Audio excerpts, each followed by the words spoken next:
Hello, everyone. My name is Nelsha, and I'm a consultant working with Results for Development in Tanzania, an international NGO focused in the areas of health, education, and nutrition. My project is entitled Building Market Shaping Capacity Amongst Government to Ensure Availability of Life-Saving Medicines for Women and Girls. Before I talk to you about my project, I want you to meet Fatuma, who is one of the many women this project aims to support. Fatuma is a 28-year-old female and is 6 months pregnant. She lives in the rural parts of Moshi Arusha and has recently been diagnosed with preeclampsia, or high blood pressure, and needs magnesium sulfate injection to be administered. Unfortunately, her hospital is stocked out, and when she checks the private pharmacies nearby, it is also not available. Fatuma is, unfortunately, one of many who is unable to access life-saving treatment for herself and her baby. So how and why do these accessibility challenges exist?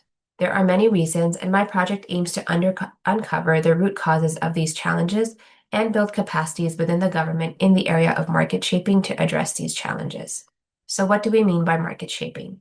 While I could likely spend a whole day to unpack this term, the simple definition of market shaping is that it is an approach that combines market-based analysis and interventions to help commodity markets function more optimally and ensure that products are equitably available for patients when they need them, wherever they need them. This graphic is a theory of change for my project, with the interventions listed across the bottom that include conducting a market diagnostic assessment, conducting a capacity gap assessment for key government stakeholders that are responsible for making decisions about medicines, and developing a capacity building strategy that will strengthen the skills of these government stakeholders. Through this work, I'd also like to advocate for more gender balance in those that are receiving the capacity building. And this is because in Tanzania currently, all of the supply chain functions are led by males. And I'd like to use this opportunity to capacitate women in the area of market shaping as a stepping stone to increase women in leadership positions within the healthcare supply chain. To date, I have managed to complete the market diagnostic assessment and the capacity gap assessment alongside my team, and the results are shared on the next slide. The focus of the market diagnostic is for the 12 commodities seen on the left of the slide, which span across maternal, newborn, child, and reproductive health products. The market diagnostic revealed that while the current reporting systems show that 80% of facilities have these medicines in stock, reporting rates are actually very low, averaging 50% over the past year. Key informant interviews with a few health facilities also indicated that these medicines are not always available, regardless of them being critically life-saving. Financing for these commodities is highly donor dependent, with only 17% of financing coming from domestic resources, which is concerning given a declining donor funding landscape. 7 out of the 12 medicines have less than 3 registered suppliers in the country, which pose concern about supply-based security. One activity that has been completed is the capacity building session on the fundamentals of market shaping for a wide range of government stakeholders, and I'm proud to say that 6 of these were women.